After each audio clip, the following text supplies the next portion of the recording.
Hey there, Marla Mack. Really great to see you again. I'm super excited to introduce this concept. I have a visual, and it's what I call the genius business pyramid. And so the reason why I want to talk about this is how you can incorporate human design into starting and growing your business, and where human design plays a role in setting up the foundations for your business and kind of knowing how to grow it. So it's a very, very deep topic, but I will jump into this graph, my genius business pyramid, and I'll explain a little bit more, especially when it comes to things like your business vision, right? Which is a derivative of your purpose, and your purpose is found in your human design chart as part of your incarnation cross, and as well your genius, your natural gifts and talents. But as well, human design can impact things like your business model, the offers that you create, the marketing that you do, and as well the team members that you hire. You especially want to be hiring people with designs that are different than yours, so you can actually round out and have a number of the different natural gifts and talents within the context of your business. All right, let's jump into the graph and take a look. So this is what I call the genius business pyramid. This is the business pyramid that really leverages your genius, your natural gifts and talents. It's an aligned business that really is aligned with your design, your human design, and all of the wonderful attributes that you have and the impact you came here to make.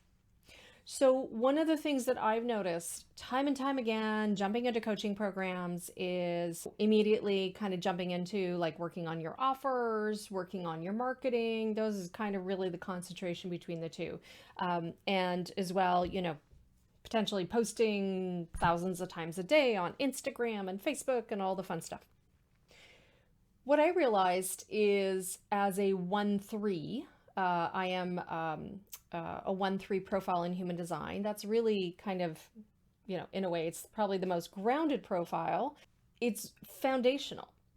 And so for me, that really resonates as a 1-3, because what I realized was that as much as I'm a manifesting generator, a time bender in quantum human design language, as a manifesting generator, I like to skip around and skip steps and kind of jump ahead. Totally, awesome. But what I realized is, when actually trying to do that while building my business, that was really putting the cart before the horse. But, this is how things were taught. So that's kind of what I went for. Oftentimes in coaching programs, they will focus on two things. They will focus on your offers, and they will focus on your marketing. Specifically, especially if you're coming in as a solopreneur, right? As a one-person business. What are you offering, and how are you getting the word out there? Valuable, but that's not where you start. And I took a long time learning the hard way that's the case. So what I love about human design is your chart is so rich in information about you, about your journey here, like the reason why your soul came. Yes, it's a little woo, but I am also highly practical. I sort of do the practical woo thing. And I love using human design in the context of business, of genius, of money, and because it does reveal quite a bit. Now, what I also realized was that your life purpose in your human design chart, otherwise known as your incarnation cross, that's really kind of where your life purpose resides. Your incarnation cross, which are the top two red gates, the top two black gates, really are about 70% of your design, right? They carry a huge amount of influence. And so what I realized was that, hey, this makes sense as being the foundation of your business, right? Getting clear on what your purpose is, the impact you came here to make in this human experience, well, that would really reflect as your business vision. If you are here to do business as yourself, right? Really bring your natural gifts and talents, offer many times within a service capacity. It could also be products, but maybe it's also personal challenges you have overcome and you also realize like they really mean something. They connect to the core of who you are. So all of those things wrapped in, you want to craft a business vision and give you that kind of clarity of what your human design chart is telling you about yourself and the impact you came here to make. So when you have your business vision written out, that gives you a tremendous amount of clarity, and it builds that solid foundation for you to build your business. Now, the next thing that is super important for you to discover is your genius.